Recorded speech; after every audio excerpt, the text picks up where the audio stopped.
Welcome back to the Virgo channel. If you're new to the channel, my name is Laura, and welcome back if you can have visited me before on my channel. Now know that this is strictly a Virgo channel, though cross watchers are always more than welcome to watch and listen in and comment, because energy is fluid, roles could be reversed. Just interpret the message as it best resonates. But no, it's usually the message goes to the person that really needs to hear the message. And how does the person really need to, how do you know if they really need to hear the message? Well, there's a lot of anxiety. The person's obsessive about it.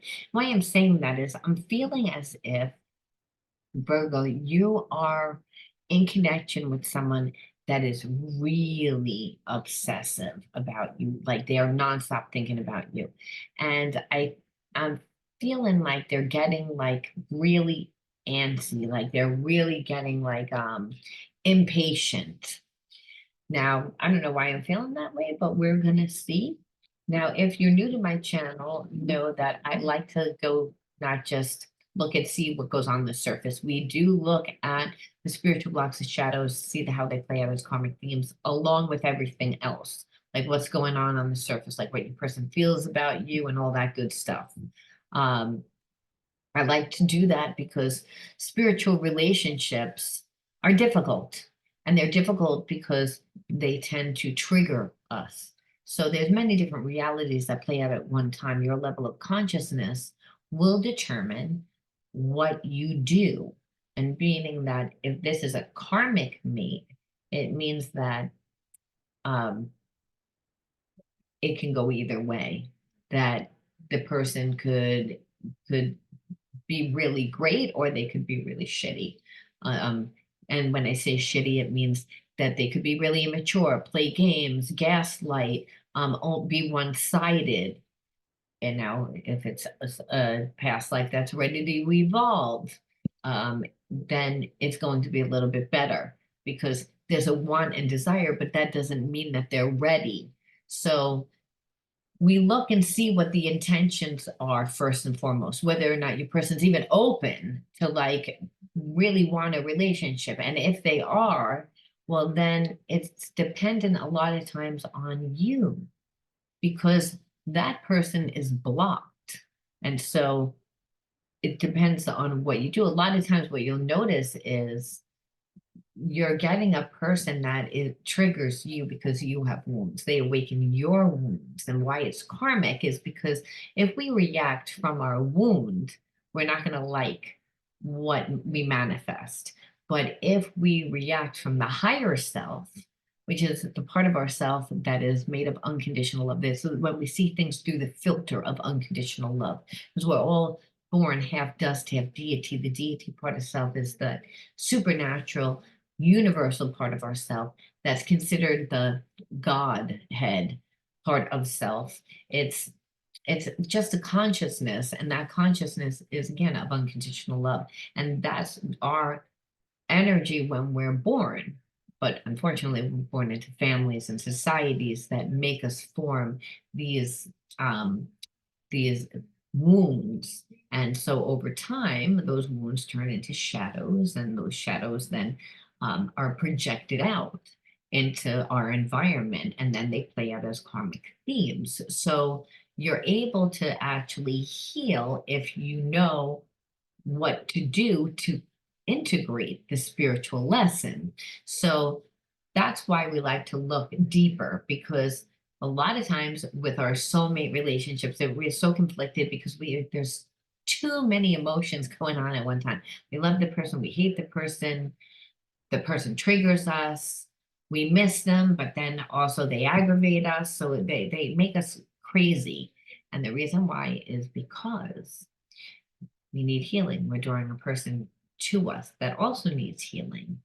And the person that spirit, the universe, whatever you want to call it, brings to us, we have unconditional love for, and vice versa. So it's really impossible to walk away because there's this soul deep connection. So soul readings make it a lot easier to navigate the relationship, because you understand why a person is doing what they're doing. And once you see why, you'll notice that most of the time it has nothing to do with you. It has to do with whatever their trauma is. They're reacting from the traumatic part of themselves. That's the problem with shadows. As I said, when we have shadows that are unconscious, we project those shadows out into our environment. They play out as karmic themes, which a karmic theme can keep us in a place of disempowerment, pain, fear, which that is obviously out of alignment with our true self. So if we don't heal, then eventually we don't just see those situations play out as karmic themes within our life. We actually manifest sickness in our body, because your body and mind work together. Your body's your mind's faithful servant. So understand, know this. When you do these healings and you do these readings and you really integrate the spiritual lesson, you'll feel better. And you'll feel better because your higher self already knows the answer of what you need to do. It's that you're remembering, and it's a lot easier when you're not being triggered, and you're not going to be triggered when you're able to see your situation from a different perception, one that you're not taking personally. That's the beauty of these type of readings.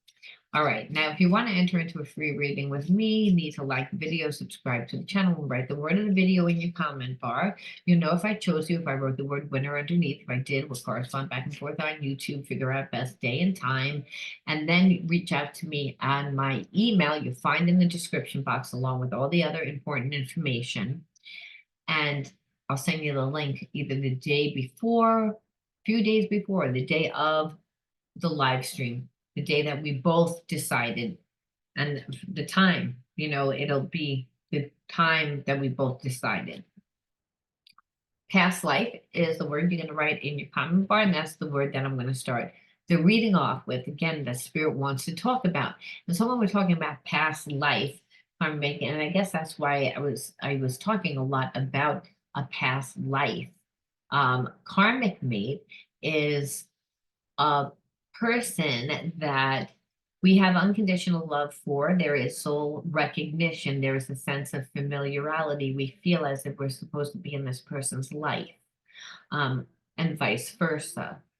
The feelings are all mutual. However, there's wounds, there's blockages that have to be healed.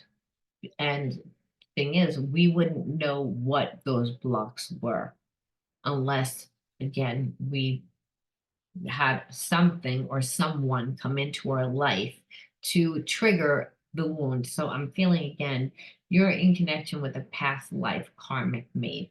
And this connection goes on and off, on and off, on and off.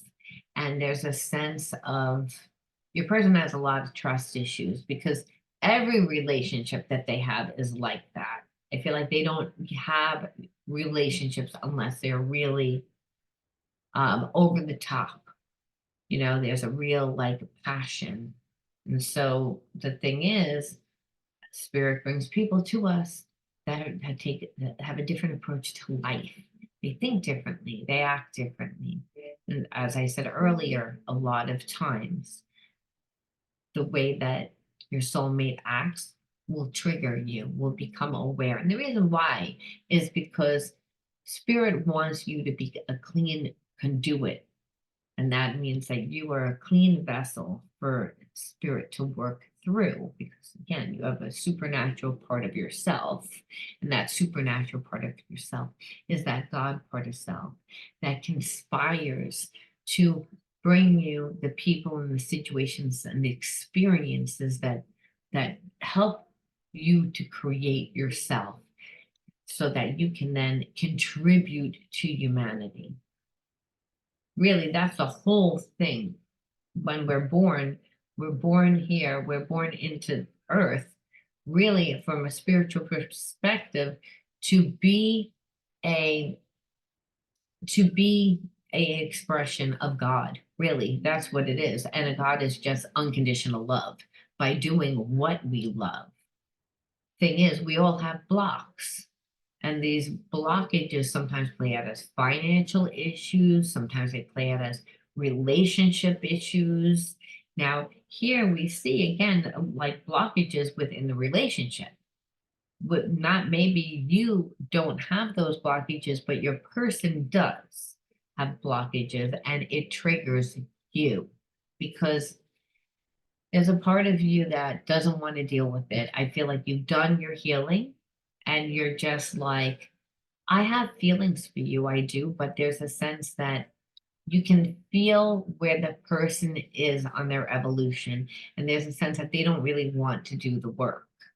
And as I said earlier, you have two different types of these karmic mates. Either one that wants to do the work, wants to evolve, is ready to step into their true counterpart of being a divine masculine energy or to be a divine feminine energy, or you have the karmic mate that doesn't want to do the work, that would rather have someone else do the work. And in that, that's when people tend to lose themselves. And they lose themselves in the relationship because they give so much of their energy to the relationship. And then what normally happens is that karmic mate disposes of the other person, or it's felt like it is, where the karmic just drops them. Because it's like, now I got everything I needed from you, and it's not exciting. You're looking to get married, and I'm looking to figure out my life. And because I'm still not happy with my life. So this can go either way, as I was saying. But I feel like this relationship with you and this person, it triggers you because, again, they act like the latter, like the second one of, you'll be in and out, in and out. I want you to do things my way.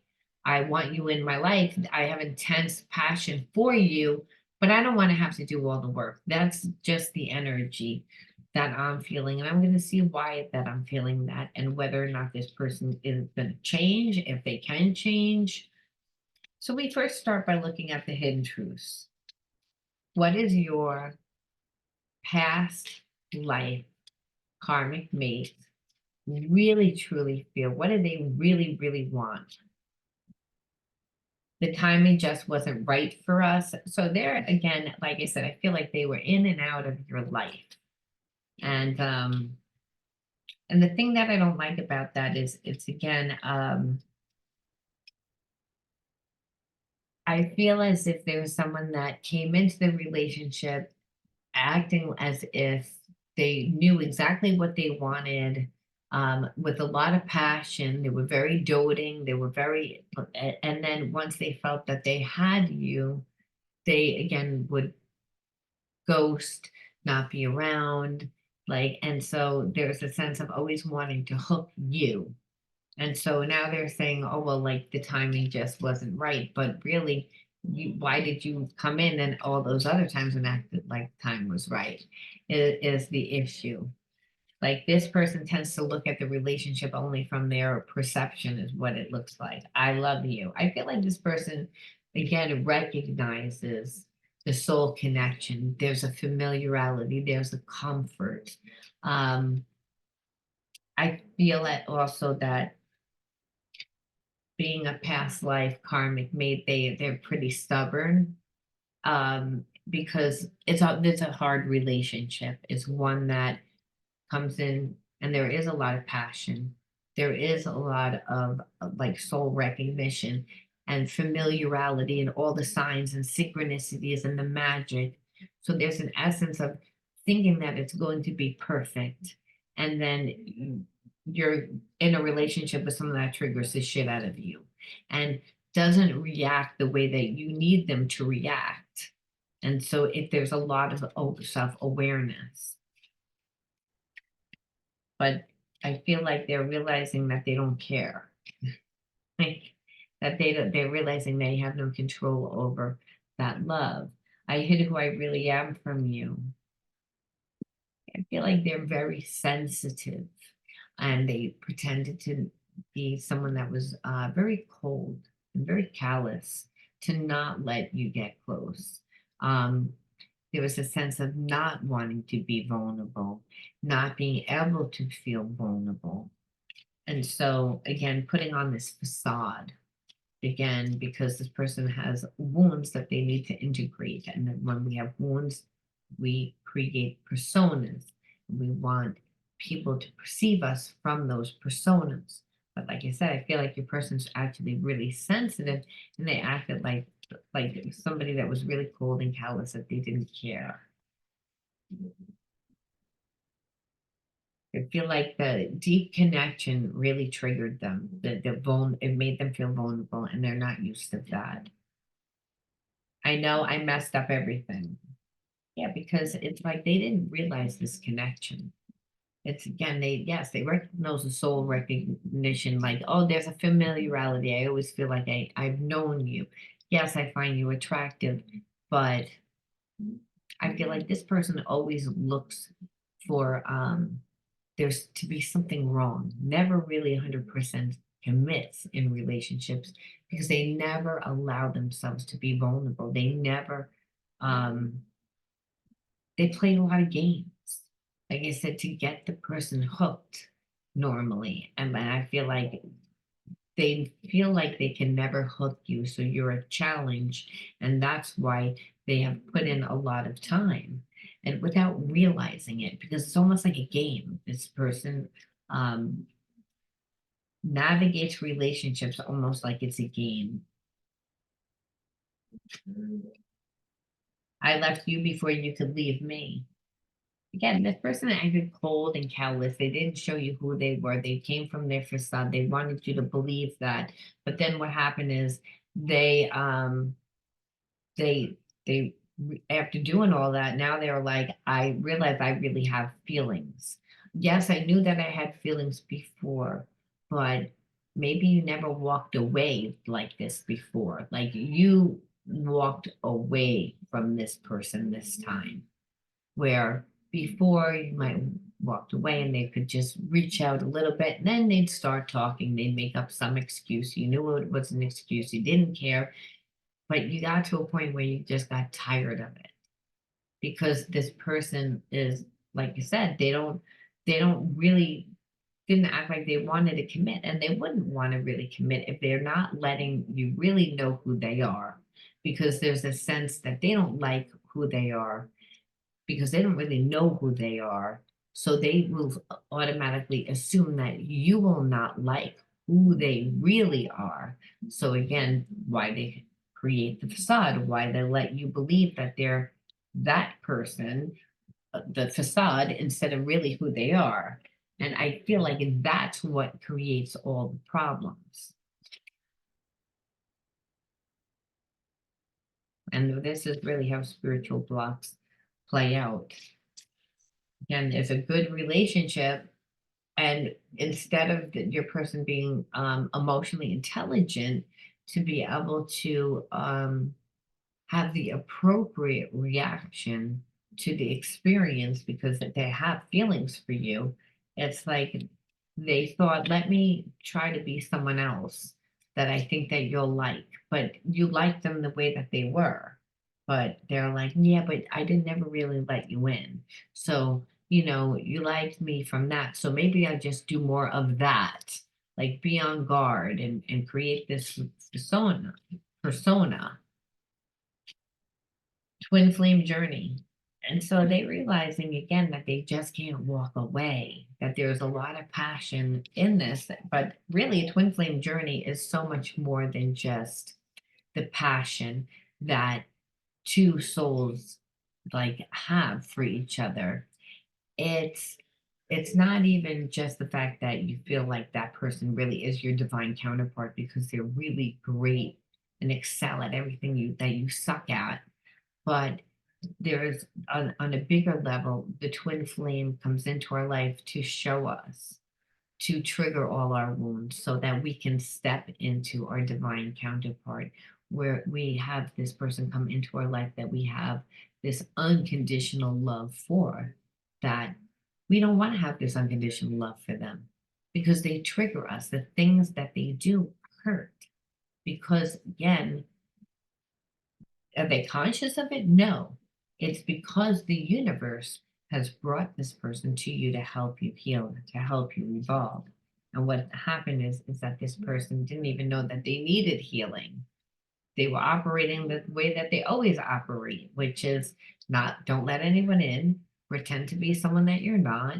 And then when you're done, you're done. It's like you utilize the relationship almost like a business transaction. And what happened is that they couldn't do that with you because there's this intense emotion. And so even though they've tried to walk away from you before, possibly several times before, I feel like it's on, it's off, it's on, it's off, because you both were not going to budge. It's like almost like dealing with two alphas where they were like, you should be subservient to me. You should show me what I need in order to feel safe. And you were like, well, that doesn't make me feel safe, so I'm not going to do it.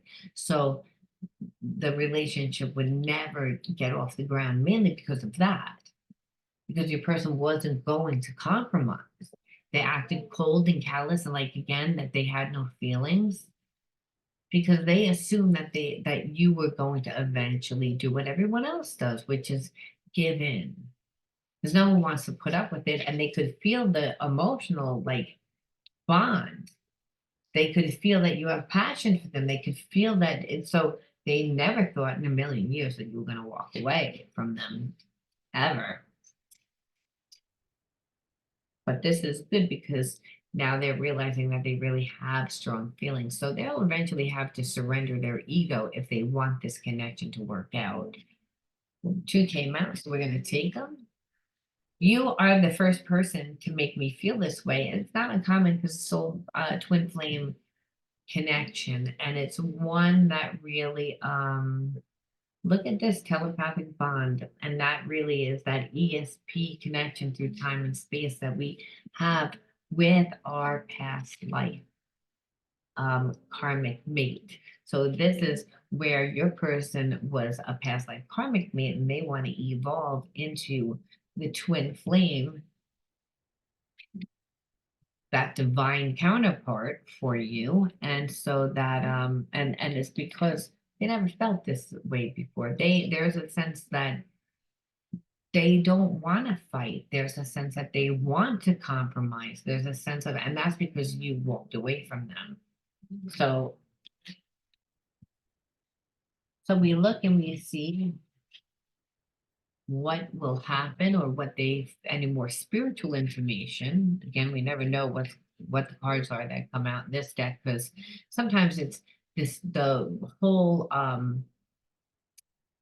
point from a spiritual perception of why this person's in your life. Like what's the mission, what's the goal, what is the new awarenesses, and you'll see that through the new awarenesses that you both have.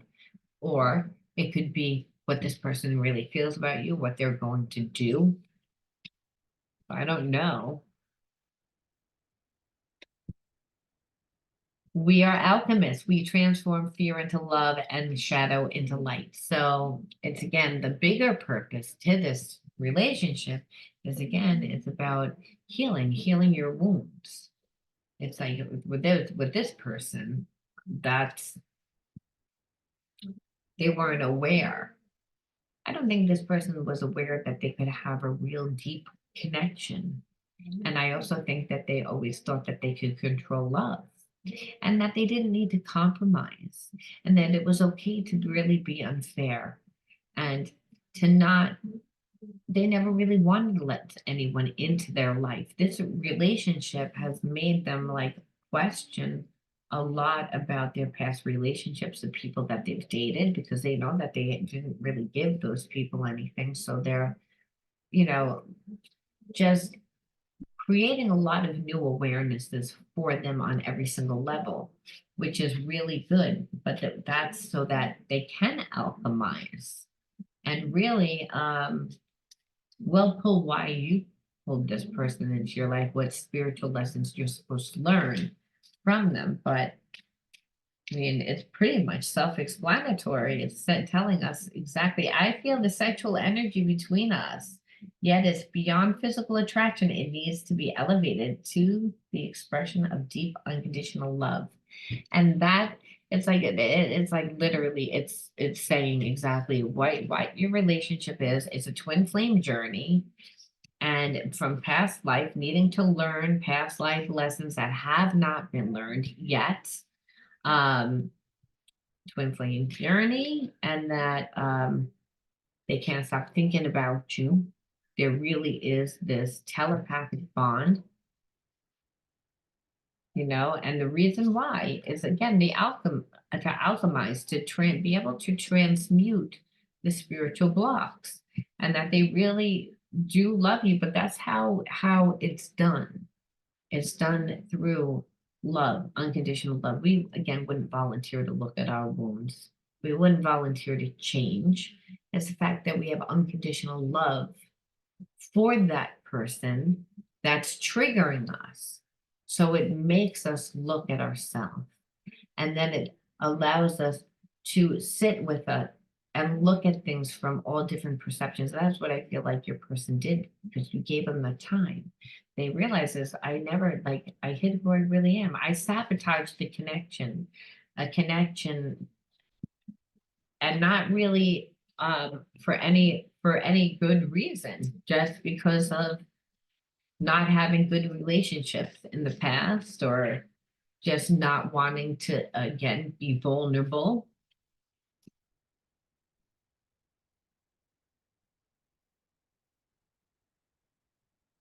So overwhelmed.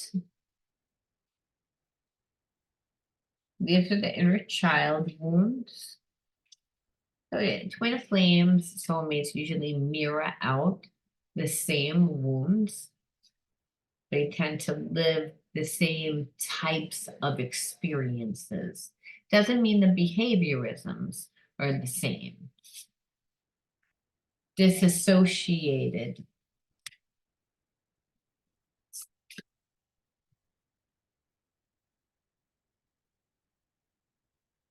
But we ask, why would you pull a person like this into your life?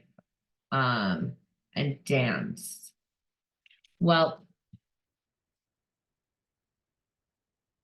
if you grew up in an environment, which I feel like, again, when you pull a soulmate twin flame relationship, like when you wind up in one, it really is a divine one, because spirit is trying to teach you about yourself, wanting you to elevate, helping you to elevate. And when we mean elevate, it means evolve into the highest state of consciousness. So I feel like you both grew up in environments that were very overstimulating, very overwhelming, because they were very emotional.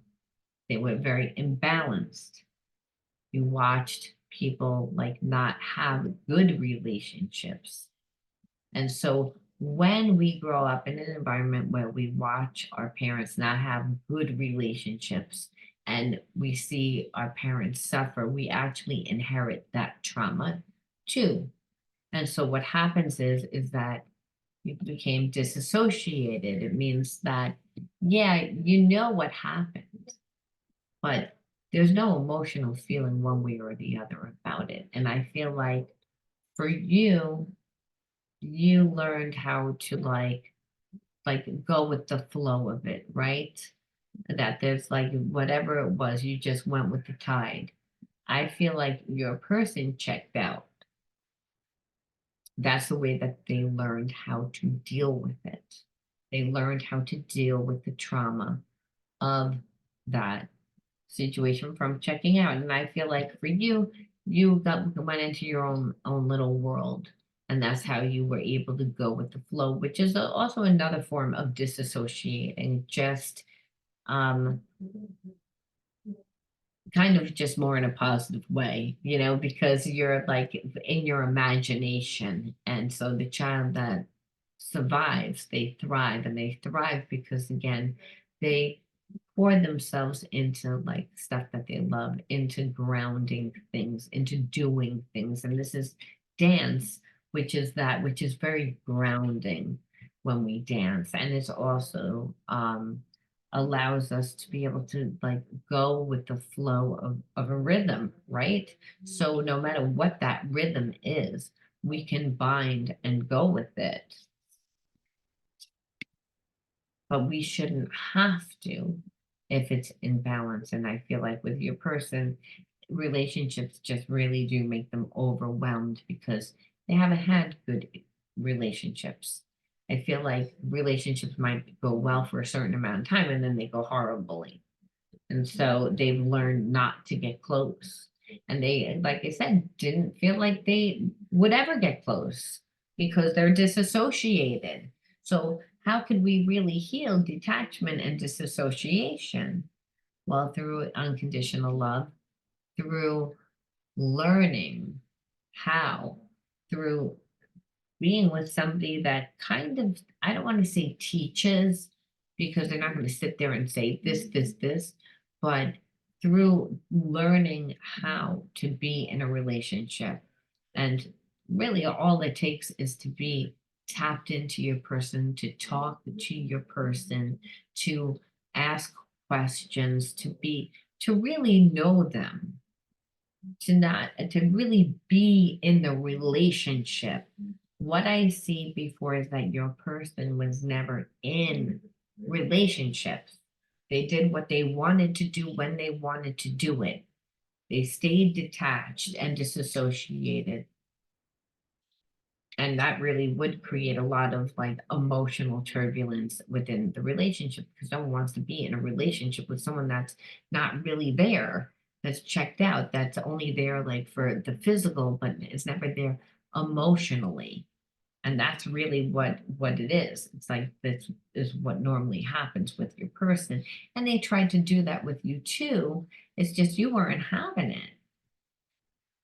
And that's why they're like, I know I messed up everything because I know I'm the person that did this. And they did do it, but they didn't do it because they were conscious of even doing it. It's such automatic behavior because of the trauma that they grew up in. So I'm going to pull three more. So nurturance. So not getting the nurturing that we needed, and that when we actually um, try to be in a relationship and we nurture the connection, well, it is a form of also nurturing ourselves, and this person's ready to do it. This person didn't put any time or effort in before, and really relationships only grow when you, like I said, nurture it, when you feed it. Self-sabotage and security and safety both came out. So those are both like again root chakra imbalances. So I was just curious because I said, you know, a lot of times the twin flame um, couple have gone through pretty much the same types of experiences. And those experiences could be they lived victimization, they lived betrayal, they lived um, pain and suffering from people that really should have loved them. And so it doesn't actually even mean that those people that hurt them didn't love them. Hurt people hurt people. However, the trauma that both you and your person inherited, and like again, safety and security. Like if we're watching our parents suffer and not be able to navigate their life successfully because they're always fighting with their person, we are going to disassociate. We are going to detach, right? It's when so we go up in our head because and it also means that we weren't nurtured. So this person again doesn't even really know how to nurture because they've never been nurtured. So they self-sabotage because they don't really believe that they could have love. That's why they created the persona of themselves. That's why they wanted you to perceive that they were this mean person that didn't care. And again, because relationships really do overwhelm them, you know. But when we find somebody that we really connect to that feels like home, it really is kind of like a dance, right? Like because you're listening and you're watching, and when it's good, there's a rhythm. It's almost like you can go with the flow. It's like when you have a twin flame relationship that's balanced, it's the best type of relationship that it is because it's deep, it's passionate, you're learning.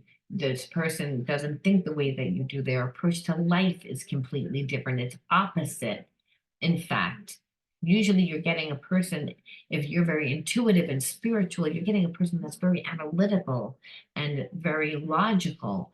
And so the approaches to life are completely different. So the relationships are interesting, and it can also be inspiring to be able to see things from different perceptions. It also can be very triggering, but nevertheless, when it's this deep, passionate relationship, you can feel when when things are in balance. And so you don't have to always logically think.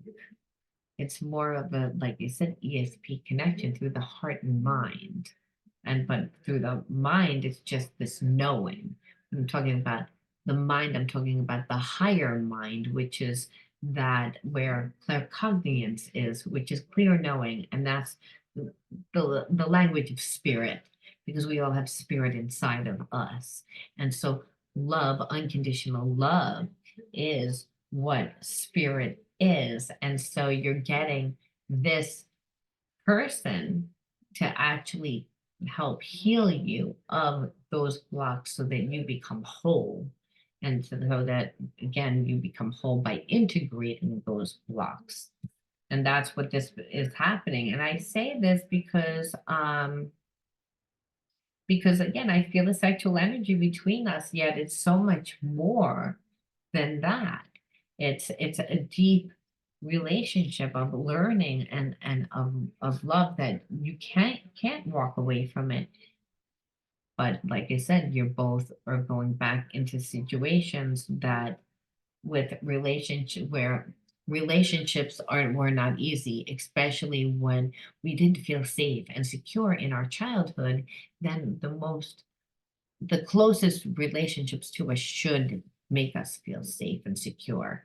And so getting back into a real intimate connection, which a soulmate twin flame relationship is as intimate as it can get when it's good, because there's so much passion to it that it can be terrifying. It can be scary to really be in the relationship. So we really have to be ready for it. But understand it's that passion that allows us to transmute and elevate those wounds. So you have to say, okay, same wounds. This is why you both pulled each other in. See that this person really does want to be with you. Now you always have the option. We have free will, but 9 times out of 10, we're not going to say no to our twin flame, even if we know that it's like doomed because there's so much passion to the connection. But like I said, we always have free will. What this is showing is about your person and why you attracted them to them. And if you want to be in this relationship, because you can, again, everything's karmic. That means you're going to determine like what you do will determine the outcome, how you handle this type of relationship, how you handle the triggers in this relationship. So we say, what is the energy that we can pull in that to get the best outcome for our situation? Gratitude. I am aware of the light in my life. I direct my thoughts to the beauty in and around me. I give thanks to God for every little thing that brings me joy. Thus, I enlighten my thoughts, riches surround me, and I appreciate all that life brings me. So, this is about, again, having gratitude for the person and acting like you're grateful for the person. And that's a lot of times what happens in soulmate twin flame relationships, where because a person feels so much like home, if you're not honoring and nurturing the connection, and you don't have gratitude for the connection, then what happens is a lot of bitterness comes. There's a very fine line between love and hate in these type of connections, because again, there's a lot of fire, there's a lot of passion. The universe has brought you together to help heal you, but like I said, it can go either way. So we always want to start off by having gratitude and not focus on the triggers. We focus on love. So remember, it's how you approach your connection and how you approach everything in life. Really, it's your perception of how you want to view things. And that would go for your person too, because they've gotten hurt in a lot of relationships. So they shouldn't be looking for problems and worry. They should just be grateful that they have found somebody in their life, that they have such a deep connection that has helped them awaken them to the deepest parts of themselves. Faithfulness. I commit to my mind, heart, and will. I am devoted to the needs of my soul. I trust in myself and God and the universe. So it's again faithfulness towards each other, but also towards yourself. What you need to keep your mind healthy, what you need to keep your heart balanced and healthy and open, and really, like, again, don't lose yourself, because sometimes twin flame soulmate relationship, it can go very codependent too, because it's like you almost feel like you're one person, and so no one's one person. No one want it's you don't want the scale to tip to a place where it's you went from this deep, passionate, unconditional love to this dread, to this, like opposite energy. You definitely don't want that. So you really have to make sure to continue to work on yourself, because why is spirit, the universe, bringing this person to you? Not just to help you clear your blocks, but really spirit wants you to clear your blocks so you can be um the best version of yourself, so that you can step into your divine self and contribute to humanity to be the best um, expression of unconditional love. And why I say it like that is because we're all here to be an expression of unconditional love through what we do for a living, or through what we just do, how we contribute to humanity. Even if you didn't work, it's what you're contributing, and that's through the love of yourself, knowing your worth.